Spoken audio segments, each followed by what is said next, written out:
sejam bem-vindos à nossa quarta aula no programa Saber Direito. Comigo, professora Lucília Sanches, que ministra o Direito Administrativo.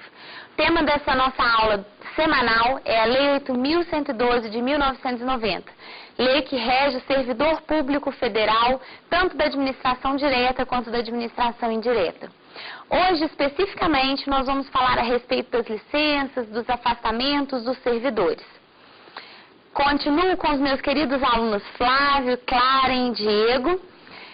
Devo mencionar para vocês novamente nosso e-mail para que vocês enviem as suas dúvidas, lembrando sempre de colocar qual que é o tema, quem é o professor, para ficar mais fácil e mais rápido a gente responder vocês. saberdireito@stf.jus.br saberdireito@stf.jus.br. Nós vimos na aula de ontem, na nossa terceira aula, a respeito de alguns direitos, de algumas vantagens dos servidores. Hoje a gente continua estudando, num sentido amplo, vantagens e direitos dos servidores, porque hoje nós vamos estudar licença, afastamento e no finalzinho direito de petição. Então, o que seria licença e afastamento? Também são direitos dos servidores, também são vantagens para os servidores, só que não estão inclusos no título das vantagens, porque são vantagens não financeiras, são vantagens que não dizem respeito a valores. Licenças e afastamentos são possibilidades, são direito que os servidores têm de ficar um tempo fora, sem trabalhar. E sem perder o emprego, ou melhor, sem perder o seu cargo, né? Emprego em sentido amplo, cargo em sentido estrito. Então, o servidor tem a possibilidade de ficar um período sem trabalhar e sem perder o seu cargo. Esse período pode ser chamado tanto de licença quanto de afastamento. O que eu quero dizer é, não existe nenhuma diferença entre os grupos licença e afastamento. Por uma opção do legislador, existem 7 licenças e 4 afastamentos. Mas poderia ter sido chamado tudo de licença ou tudo de afastamento. A opção do legislador, ele chamou 4 de afastamento e 7 de licença. Nós vamos começar estudando as licenças. E quando a gente estuda licença, é importante que a gente tenha alguns enfoques. Primeiro enfoque, logicamente, é quais são as licenças. A gente precisa saber quais são especificamente essas 7 licenças. Segundo enfoque é entender as regras para cada uma dessas licenças. E faz parte das regras dessas licenças nós sabermos se eu estou de licença e recebo ou não a minha remuneração. E se eu posso pedir essa licença quando eu ainda estou no estágio probatório. Além disso, eu preciso de saber se aquela licença é considerada ou não para tempo de serviço. Isso para o servidor tem um efeito importantíssimo. E eu vou depois colocar um dado prático aqui para vocês, tá? Então prestem bastante atenção nas licenças, porque são extremamente importantes para o servidor e, claro, para quem quer o concurso público. Primeiro nós vamos listar as nossas 7 licenças e depois a gente vai analisar cada uma delas isoladamente. Podemos listar as primeiras licenças e agrupá-las nas licenças que eu não recebo remuneração. Então, nós vamos fazer um primeiro grupo de licenças, 4, que eu não recebo remuneração. As primeiras 4, portanto, a gente fica de licença, porém sem receber remuneração. A primeira delas é a licença para mandato classista. Segunda, licença por interesse particular. Licença por interesse particular. Terceira, licença para prestar serviço militar. E a última, licença sem remuneração, licença por afastamento do cônjuge. Então, nós temos 4 licenças sem remuneração. Total são 7 licenças, as 4 primeiras sem remuneração. Primeira delas, licença para mandato classista. Mandato classista é representar uma classe. Então, o mandato classista é aquele servidor que vai representar a sua classe, que vai fazer parte do sindicato, trabalhar no sindicato da sua classe. Com isso fica fácil da gente perceber o seguinte: essa licença não pode ser pedida nem retirada enquanto o servidor ainda está no estágio probatório. É algo bem lógico, porque percebam, se eu ainda não tenho certeza que eu realmente farei parte dessa classe de servidores, eu não tenho condições de representar essa classe de servidores num sindicato. Portanto, se eu ainda estou no estágio probatório, eu não posso pedir licença para mandato classista. Não posso pedir licença para mandato classista. Apesar dela não ter remuneração e dela não poder ser pedida enquanto no estágio probatório, essa é uma licença que conta como tempo de serviço.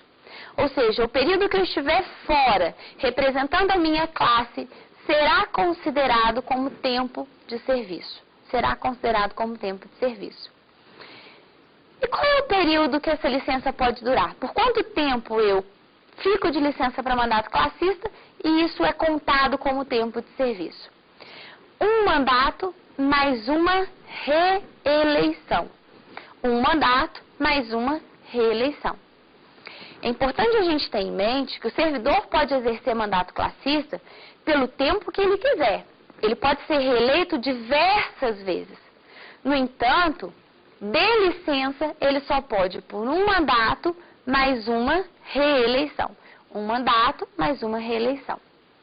Então, licença para mandato classista, sem remuneração, não pode no estágio probatório, conta como tempo de serviço por um mandato mais uma reeleição. Um mandato mais uma reeleição. O número de servidores de licença vai variar com o número de servidores que fazem parte, associados daquela classe de servidores. Então, se aquele sindicato tem até 5.000 servidores associados, um destes que representa a classe pode estar de licença. Se a classe tem de 5 a 30 mil, 2 servidores poderão ficar de licença. Se a classe tem mais de 30 mil, 3 servidores poderão ficar de licença. Então, o número de servidores de licença para esse mandato vai variar de acordo com o número de sindicalizados. Com isso, a gente conclui a primeira licença, que é a licença para mandato classista, e passa a analisar a segunda licença, que é a chamada licença para interesse particular. O nome já diz bastante, licença para interesse particular, é seu interesse. Ninguém pode determinar o que é ou não interesse particular, ou seja, é algo subjetivo. Não cabe à administração fazer uma análise a respeito do que seria ou não um razoável interesse particular. O que cabe à administração aqui é fazer uma análise discricionária de conveniência e oportunidade de liberar este servidor num dado momento da administração. Então, perceba que a administração não analisa se aquilo é ou não um interesse particular, mas ela analisa se naquele momento ela pode liberar o servidor ou não e desfalcar a administração, independente do interesse dito particular. Não cabe a ela ir analisar o que seria o interesse particular. Essa licença, portanto, é um ato discricionário da administração. Não tem remuneração e acho que bastante óbvio também a gente entender e guardar que ela também não pode ser retirada no estágio probatório. Não posso eu ainda, sem ter adquirido estabilidade, pedir e retirar licença para interesse particular. Também acho que é bastante tranquilo a gente entender e gravar e visualizar que é uma licença que não vai contar como tempo de serviço. Não posso contar como tempo de serviço, você está fora por um interesse seu privado. Então, ela não pode no estágio probatório, não conta como tempo de serviço e não tem remuneração. Período, Lucília, dessa licença. Posso ficar de licença para interesse particular por até 3 anos. Até 3 anos. Segunda licença, licença para interesse particular, até 3 anos. Terceira licença, licença para prestar serviço militar obrigatório. Licença para prestar serviço militar obrigatório. Aqui a gente tem uma situação bastante interessante. Você trabalha na administração, no DENIT, no DENIT não vale, né? Eu estava conversando com os meninos aqui, eu ia colocar DENIT porque é exemplo de um dos outros alunos que estão aqui. Mas DENIT não vale, porque DENIT não vai ser, não é servidor, né? DENIT é empregado ou é servidor? Autarquia? Isso, então, servidor. Então, você trabalha no DENIT e aí você é convocado para prestar o serviço militar, porque na minha cidade, essa sigla é outra coisa, completamente diferente, eu associei. Em âmbito federal, isso mesmo. Em âmbito federal, nós temos aqui o servidor que trabalha no DENIT e ele é convocado para prestar serviço militar obrigatório. Veja que ele está trabalhando para a administração e ele é convocado para continuar trabalhando para a administração. Em outra circunstância, com certeza, mas ainda é um trabalho para a administração. Por isso, pode sim o estágio probatório. Não há nenhuma restrição ao fato de você ainda estar prestando o seu estágio probatório e ser convocado para prestar o serviço militar obrigatório, sem restrição em relação a isso. Também entendendo essa situação, a gente consegue perceber que, obviamente, sem problema nenhum, esse tempo aqui será considerado como tempo de serviço. Afinal de contas, eu estou trabalhando para a administração, não mais naquela autarquia, não mais para a União Federal, naquele órgão, digamos assim, mas para a União Federal, em um outro órgão, uma outra circunstância. Então, conta como tempo de serviço aquele período que eu estou de licença para serviço militar obrigatório. Presto meu serviço militar obrigatório, acabei o serviço militar obrigatório, eu tenho 30 dias para retornar ao órgão ao qual eu trabalhava, ou à autarquia para a qual eu trabalhava.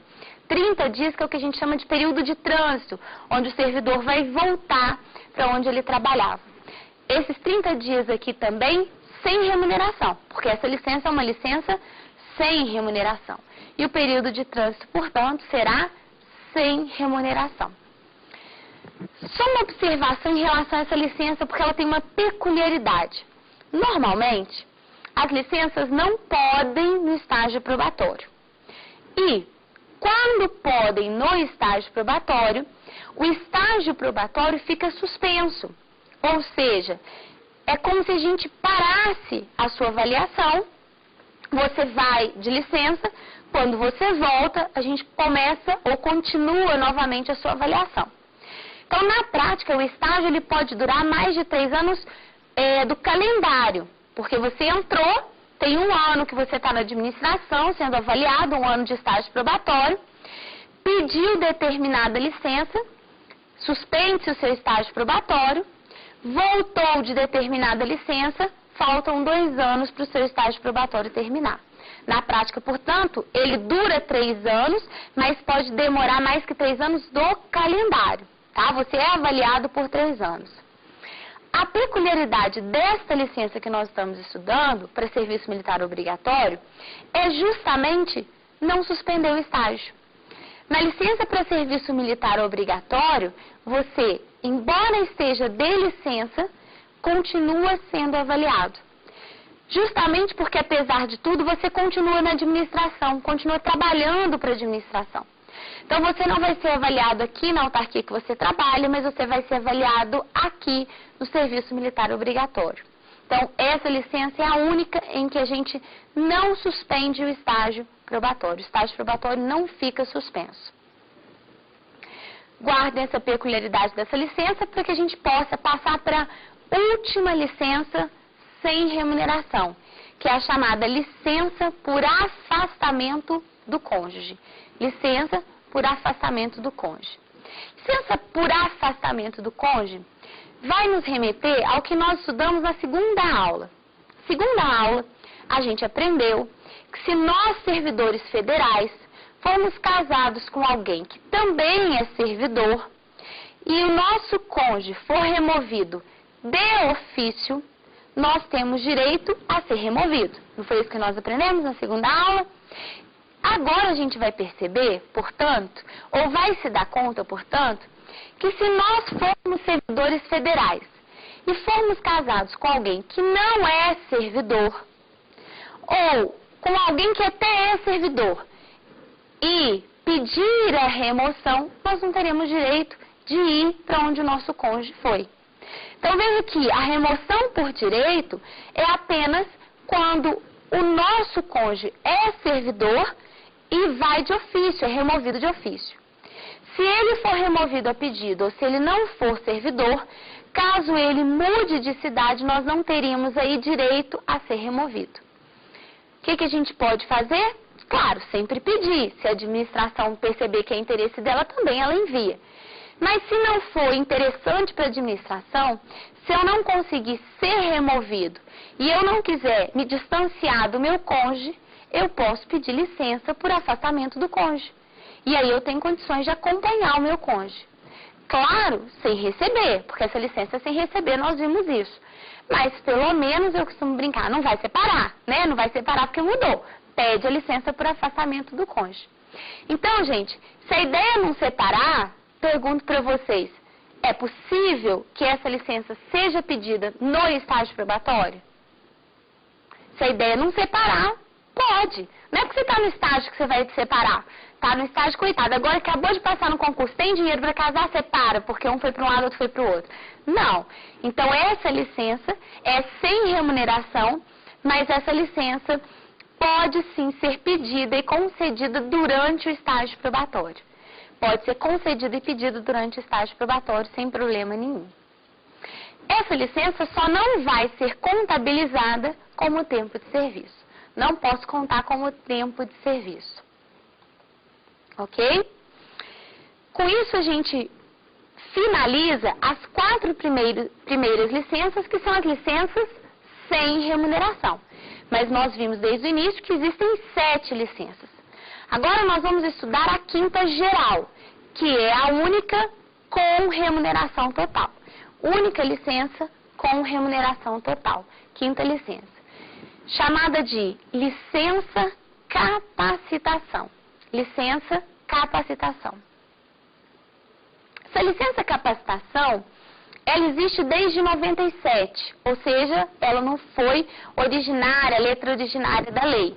7 anos depois da lei, eles acrescentaram na lei a licença capacitação em substituição à antiga licença prêmio.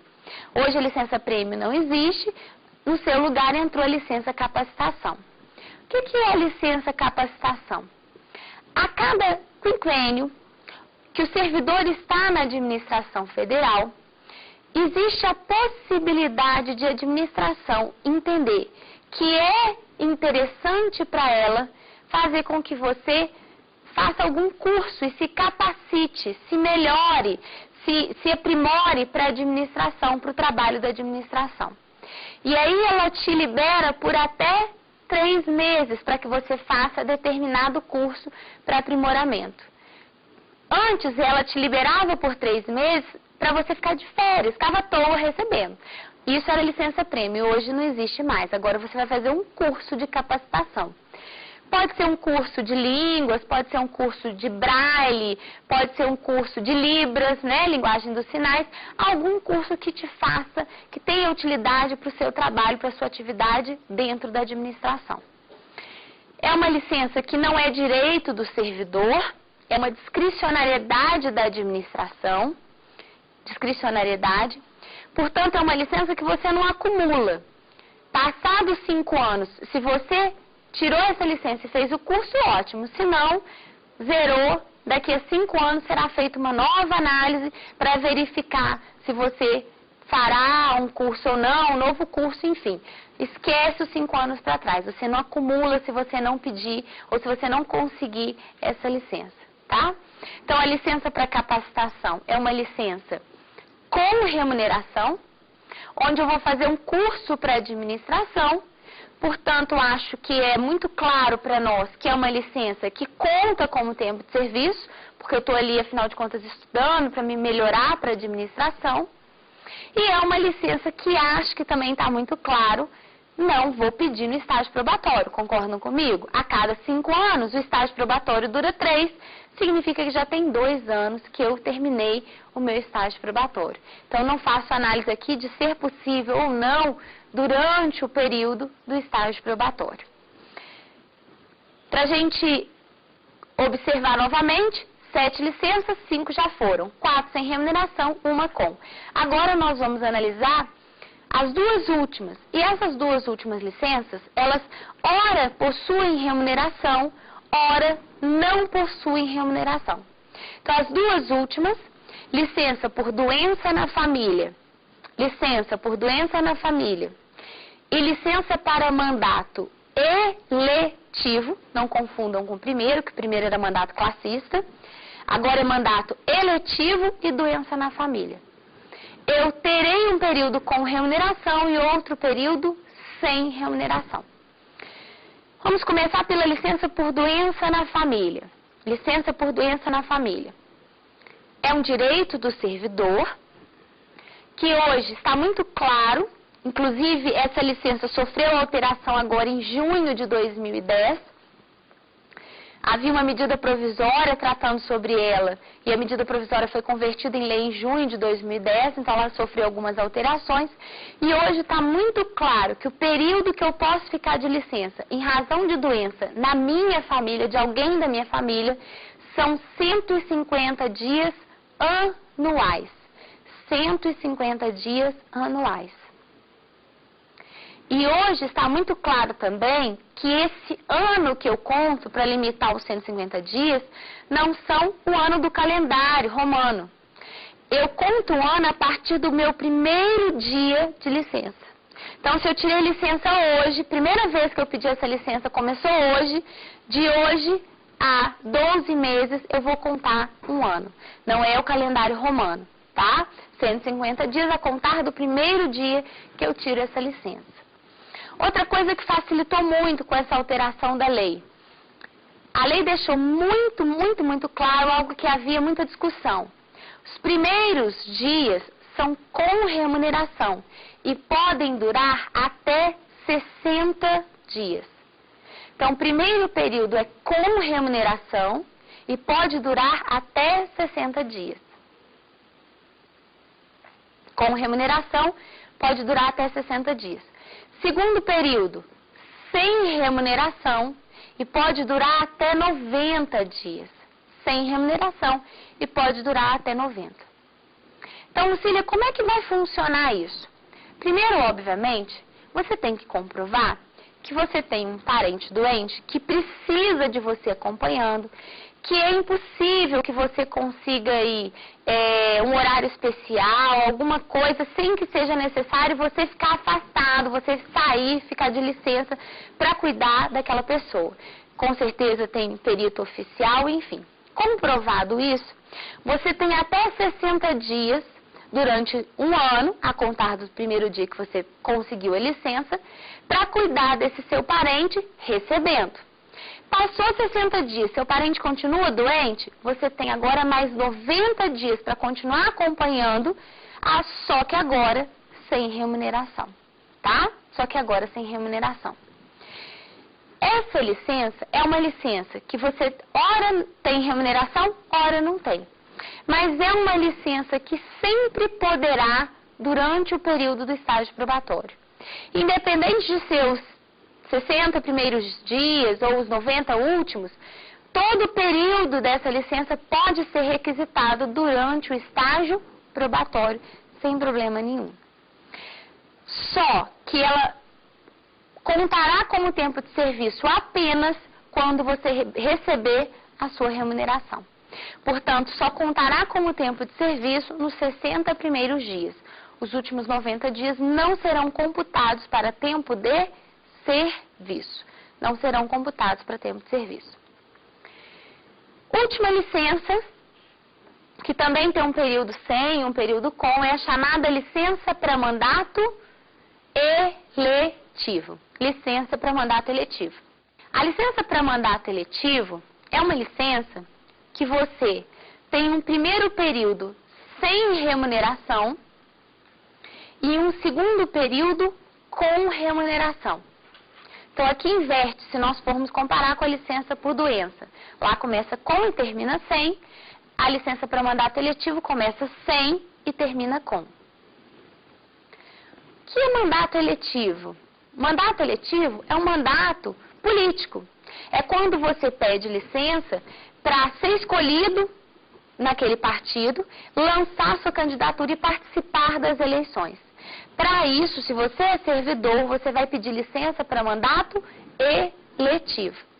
Inclusive, se você é servidor, encarga em comissão, direção, chefia, assessoramento, trabalha com arrecadação ou com fiscalização, você sequer vai pedir essa licença. Você vai ter que ficar afastado para não haver aí uma ingerência entre a sua atividade e a eleição que você está querendo participar.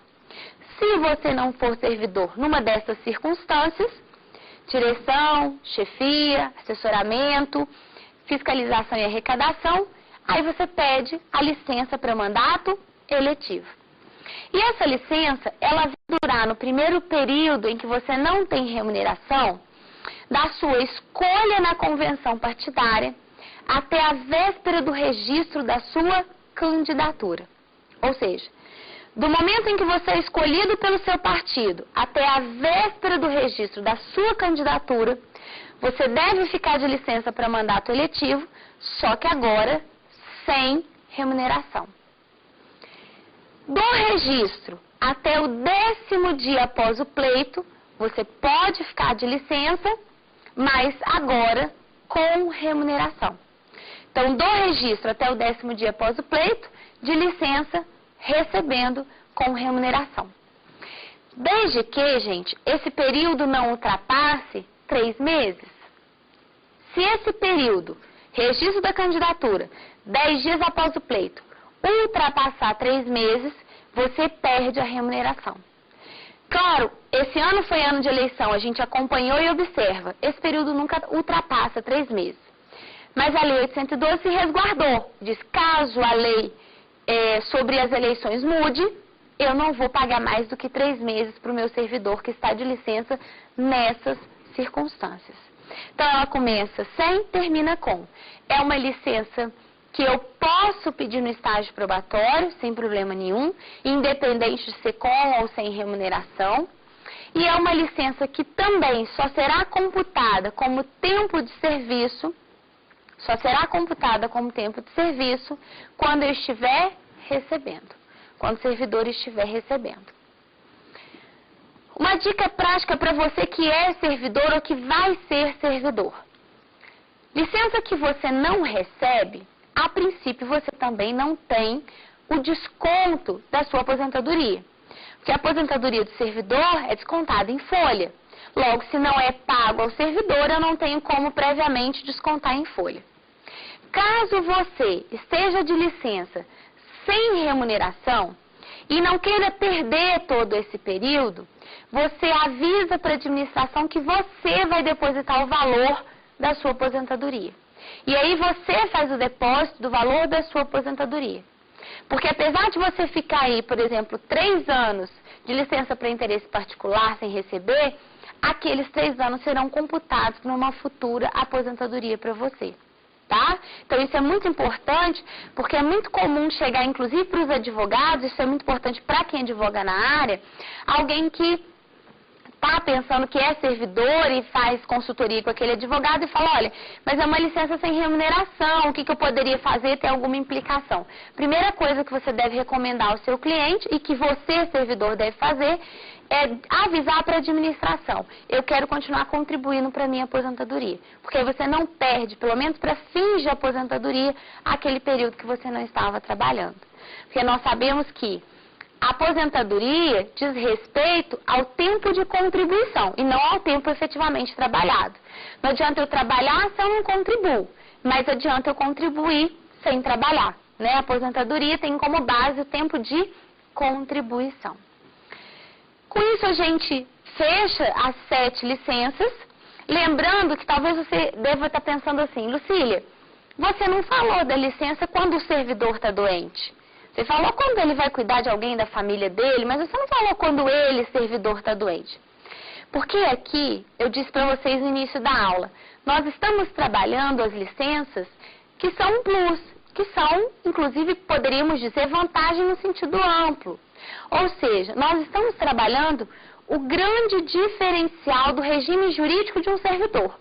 O que tem de bom? Por que tantas pessoas querem ser servidores? Porque tem alguma coisa boa ali. E essas são coisas boas, a possibilidade de você estar fora sem perder o seu cargo, tá?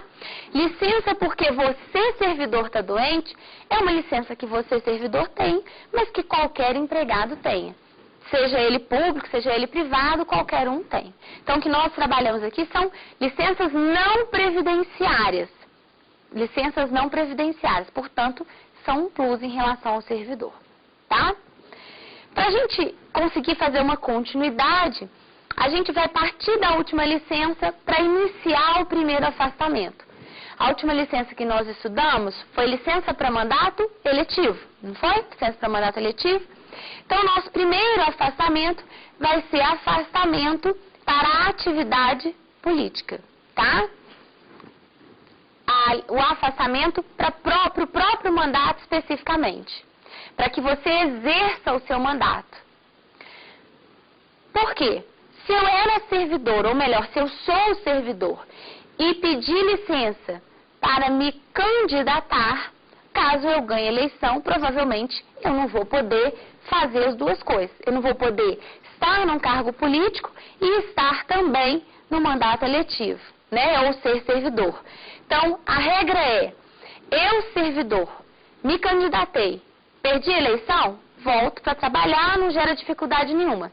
Mas se eu, servidor, me candidatei e ganhei a eleição, eu vou pedir um afastamento para exercer esse meu mandato eletivo. Agora sim, um afastamento para que eu possa efetivamente cumprir o meu mandato eletivo. Essa é a regra. Mas para a gente analisar com pormenores esse afastamento, é importante que a gente faça uma pequena divisão em relação aos mandatos. Então, a análise desse afastamento requer que a gente divida os mandatos em 3 grupos, tá? Primeiro grupo, o grupo dos mandatos federais, estaduais e distritais. Mandato federal, estadual e distrital. Segundo grupo, o grupo do mandato para prefeito. E o terceiro, mandato para vereador. Mandato para vereador. Então, a gente vai analisar cada uma dessas circunstâncias. A começar pelos mandatos federais, estaduais e distritais.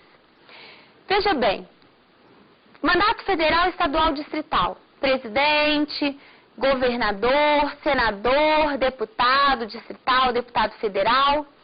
Impossível que eu mantenha a minha posição de servidor e também exerça esse mandato. Portanto, eu terei que pedir afastamento para mandato eletivo. Afastamento para mandato eletivo.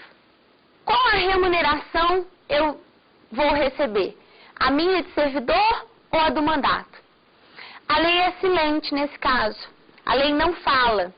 E apesar da lei não falar, a doutrina majoritária entende que provavelmente, uns dizem que é a escolha, mas a doutrina majoritária entende que você vai receber a remuneração do mandato, né? Claro, porque provavelmente é a mais alta. Com certeza deve ser a mais alta. Então, cuidado que a lei ela é silente. Doutrina majoritária diz que você vai receber a do mandato.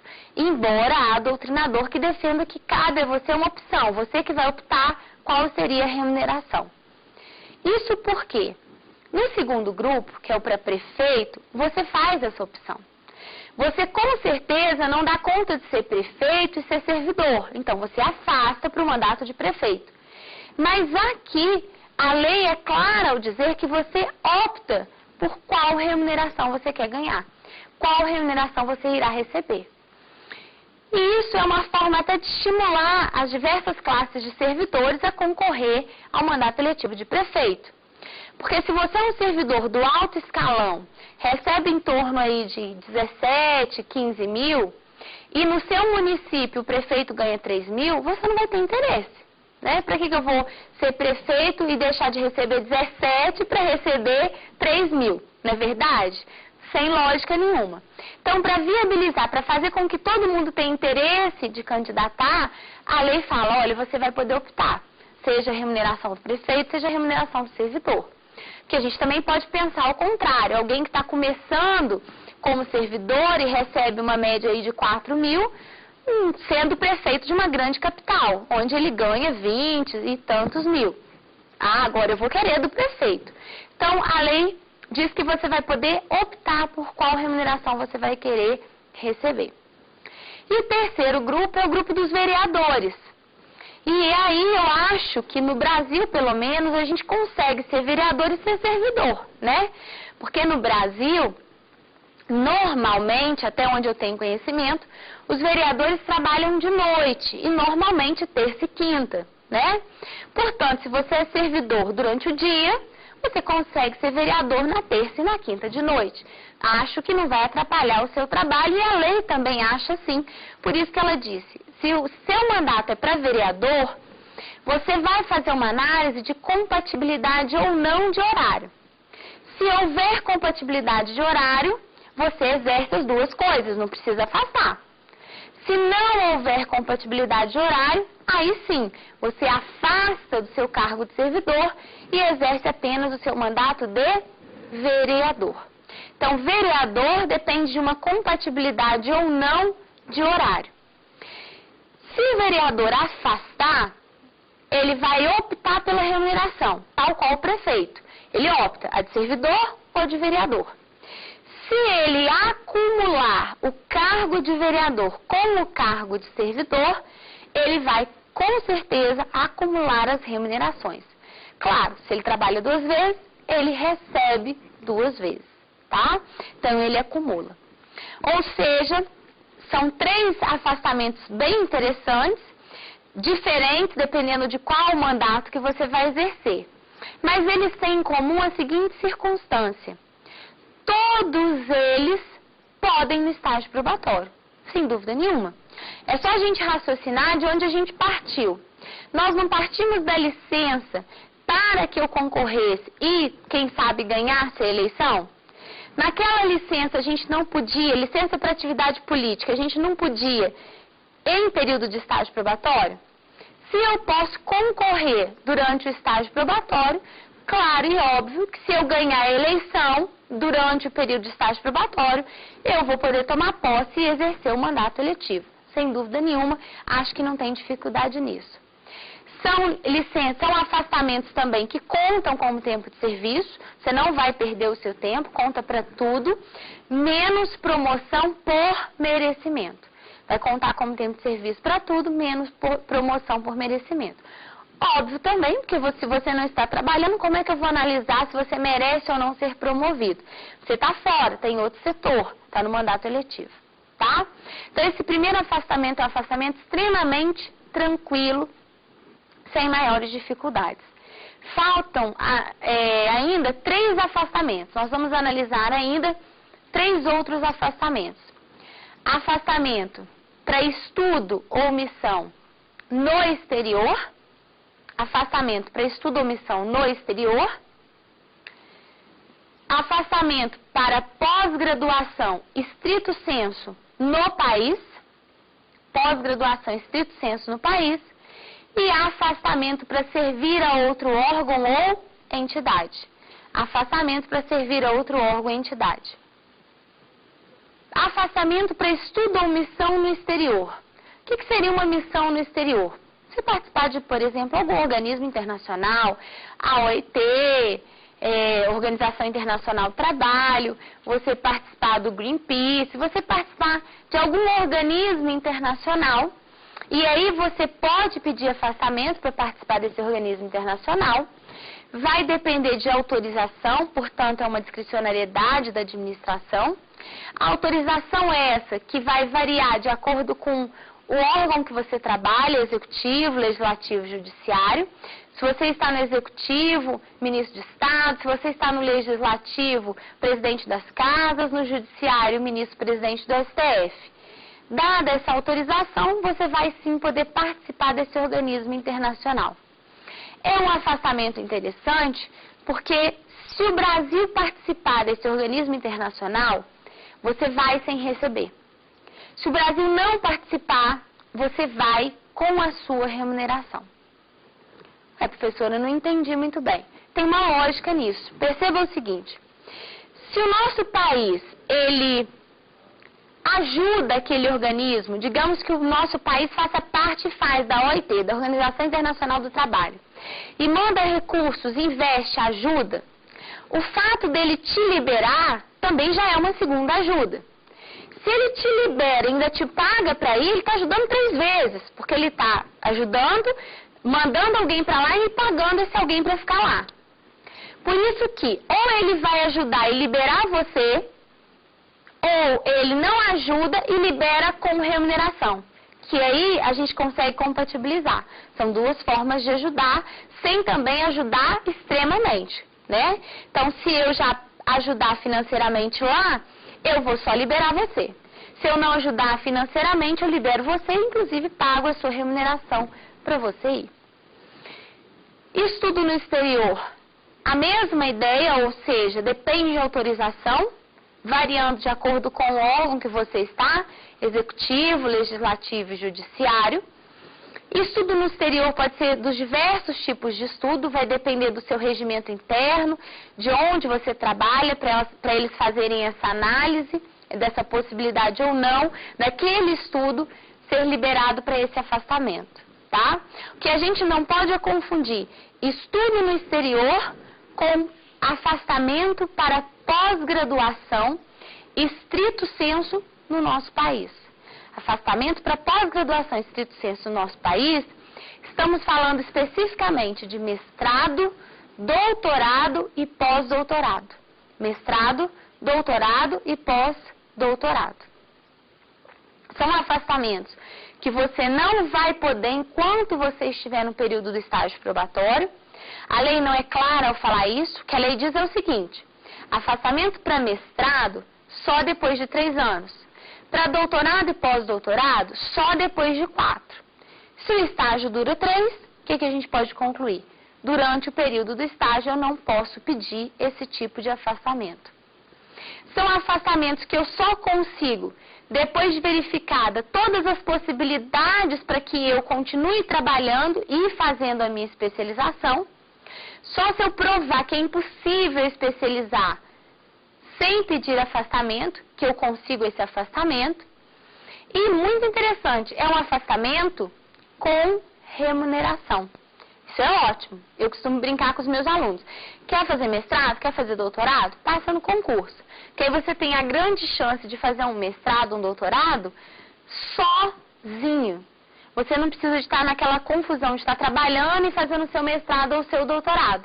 Isso é muito bom, ajuda, porque mestrado e doutorado é bem puxado. Então, você recebe. Agora, claro, né, gente? Você ficou lá o período necessário para fazer o seu mestrado, período necessário para fazer o seu doutorado, e de repente você volta sem o título, sem a titulação. Vai devolver todo o dinheiro que você recebeu da administração. Não vai ficar com dinheiro se você voltou sem a titulação. A não ser que você comprove que houve ali um caso fortuito, uma força maior, alguma coisa muito extraordinária para que você não tenha conseguido voltar com a sua titulação. Se você comprovar isso e a administração aceitar, ótimo, sem problema nenhum, aí você não tem que devolver a sua remuneração. Dei um privilégio especial ao afastamento para doutorado, porque ele sofreu algumas alterações agora também, na mesma lei que mudou a licença por doença na família, nós temos também o afastamento para pós-doutorado, melhor dizendo. Então, privilegia a leitura dele, a Lei 12.269 de junho de 2010. Agora, em junho de 2010, sofreu alteração. E o que essa lei alterou em relação a esse afastamento? Disse que neste caso desse afastamento, se você tinha tirado licença para interesse particular ou um dos outros afastamentos que nós acabamos de estudar, para pós-graduação, você não poderá pedir o afastamento para o pós-doutorado, tá? Ele diminuiu as limitações. Então, valorizem essa mudança da lei. Isso é bastante importante. Para a gente acabar com os afastamentos, é interessante que a gente fale do afastamento para servir a outro órgão ou entidade. Simples esse afastamento, significa que você é convidado a ser cedido para um outro órgão ou entidade. É o famoso cedido. Ah, eu sou do STF, mas agora eu estou lá na Petrobras. Eu sou do STF, mas eu estou no Tribunal Militar. Se você for cedido a outro órgão ou entidade, para um cargo em comissão, uma função de natureza especial, você vai pedir esse afastamento para servir a outro órgão ou entidade. E já que a gente aprendeu licença e afastamento, é importante a gente destacar a concessão e depois aprender a pedir isso. O que são as concessões? São situações em que a administração concede, permite que a gente fique fora, sem cortar nada da nossa remuneração. Ou seja, muito parecido também com a licença e com o afastamento. 3 situações de concessão em que a gente fica fora, sem perder nada da nossa remuneração. 1 dia para doar sangue, 2 para título de eleitor e 8 para o casamento ou para o falecimento, que é chamado de concessão de gala e concessão de nojo. Claro que você não tem 8 dias para falecer, são 8 dias caso alguém da sua família faleça. E a pergunta que todo mundo do direito, os operadores do direito fazem ou pensam: qual parente? Que grau de parentesco? A lei não estabelece grau de parentesco, ela lista quem são esses parentes, tá? Os pais, os filhos, cônjuges e os irmãos. Não há aqui limitação de grau de parentesco. Além dessas concessões, a administração também concede não que a gente falte, mas que a gente fique um período de horário especial. Se você, por exemplo, é servidor, doente, com alguma deficiência, ou tem algum parente deficiente, você pode ter um horário especial. Se você é servidor que está estudando, pode ter um horário especial. E se você é servidor que está exercendo aquele curso ou concurso que nós estudamos na aula passada, lembra-se dele? Licença para capacitação por curso ou concurso. Se você está ali ministrando aquele curso ou trabalhando naquele concurso, você também pode vir a ter um horário especial, ela lhe concede um horário especial, tá? Então, são as licenças, os afastamentos e as concessões, grandes vantagens, coisas muito boas que a Lei 8.112 traz para o servidor. Para que eu possa conseguir essas vantagens e os direitos que nós já estudamos, a gente precisa analisar o capítulo do direito de petição da Lei 8.112. E segundo esse capítulo, obviamente, eu tenho que pedir, encaminhar o meu pedido ao meu chefe, e é o meu chefe quem encaminha esse pedido à autoridade que vai decidir se eu mereço ou não aquele direito, aquela licença, enfim, aquilo que eu estou pedindo. Da decisão dele cabe reconsideração, da reconsideração cabe recurso. E aí a gente tem 3 instâncias recursais neste tipo de processo administrativo. Lembrando que existe prazo prescricional de 5 anos ou prazo prescricional de 120 dias, dependendo da situação que você estiver requerendo. 5 anos, se você estiver requerendo algo relacionado à demissão, à cassação, à retribuição, a créditos resultantes da relação de emprego. E 120 dias, se você estiver requerendo quaisquer outras situações. Qualquer outro pedido seu, o prazo será de 120 dias. Então, observem quando vocês forem pedir isso, seja você um servidor, seja você um advogado, deve ser obedecido ao processo administrativo chamado direito de petição dentro da Lei 8.112. Para que você, inclusive ao prazo, para que você tenha direito a isso. Portanto, antes da gente fazer um resumo geral, um apanhado geral da nossa aula, pergunto a vocês, alguma pergunta? Alguma dúvida? Caso. Fala, Di. O que significa dizer que o recurso não terá efeito suspensivo? Essa é uma pergunta muito recorrente. Significa dizer que o recurso não terá efeito suspensivo, Lucília. Significa que aqui a gente adota a regra do processo civil, ou seja, se eu recorro, a priori, a decisão recorrida está valendo. A não ser que quem receba o recurso aplique a ele um efeito suspensivo, ou seja, suspenda a decisão anterior, a decisão anterior tem validade, já pode ser aplicada. É isso que significa. Mais alguma pergunta? Flávio? A licença para serviço militar, ela é sem remuneração, mas o militar não recebe soldo? Muito importante essa pergunta também. Normalmente nós temos alunos militares, enfim, ou que estão querendo prestar concurso, mudar, eles sempre tem essa dúvida, muito interessante. O militar, ele recebe soldo, mas o soldo, a gente viu no início, acho que na nossa primeira aula, ele é apenas assim uma ajuda para o militar. Ele não tem aquela ideia do pagamento. Então, veja bem, ainda que o soldo fosse um pagamento propriamente dito pela função dele, não é o seu órgão, no caso eu dei exemplo do DENIT, não é o DENIT que paga. Então, aquela licença para o DENIT é sem remuneração. Ele, DENIT, não paga nada para o servidor, porque o soldo é pago pelo Ministério do Exército, tá? Então, o DENIT, o órgão ao qual você pertence, não te paga nada, nesse sentido que é sem remuneração, tá bom? Mais alguma? Não? Ou seja, nós vimos agora todas as vantagens aplicadas aos servidores que não são vantagens financeiras. Embora a lei não traga esse título vantagem, nós temos aqui a ideia de vantagem, porém não são vantagens financeiras. São as 7 licenças, os 4 afastamentos e as 6 concessões, analisando aquelas em que a gente fica ausente ou tem apenas um horário especial. E aprendemos também que está na Lei 8.112, no capítulo Direito de Petição, como eu peço, como eu requisito todas essas vantagens e esses direitos que o servidor tem. Agradeço mais uma vez a participação de todos vocês. Peço para vocês que nos sigam, nos acompanhem aí na nossa última aula, onde a gente vai ter uma ideia conclusiva a respeito da 812. Quem tiver interesse, acesse o YouTube, www.youtube.com/saberdireitoaula www.youtube.com/saberdireitoaula. Ok? Foi um prazer, até a próxima aula.